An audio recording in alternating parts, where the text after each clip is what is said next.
পররাষ্ট্র উপদেষ্টা মোহাম্মদ তাওহিদ হোসেন বলেছেন, রোহিঙ্গাদের মিয়ানমারে ফিরে যেতে হবে। নিরাপত্তা নিশ্চিত হওয়ার পরই তারা ফিরে যাবে।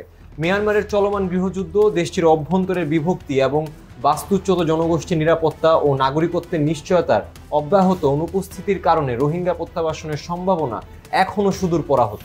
রোববার বাংলাদেশ ইউনিভার্সিটি অব প্রফেশনালসে বাংলাদেশে আশ্রিত রোহিঙ্গাদের প্রত্যাবাসন, আঞ্চলিক নিরাপত্তার উপর প্রভাব এবং ভবিষ্যৎ শীর্ষক এক সেমিনারে দেওয়া বক্তব্যে তিনি এসব কথা বলেন। তাওহিদ হোসেন বলেন, এই সংকটের আমরা এখনও একটি কার্যকর সমাধান খুঁজে পাইনি। রোহিঙ্গাদের ফেরানোর বিষয়ে দুটি দিক রয়েছে, একটি হলো অধিকার, অন্যটি নিরাপত্তা। এই বিষয়গুলো নিশ্চিত না হলে রোহিঙ্গারা ফিরে যাবে না। তবে আমাদের কোনো অযৌক্তিক প্রত্যাশা নেই।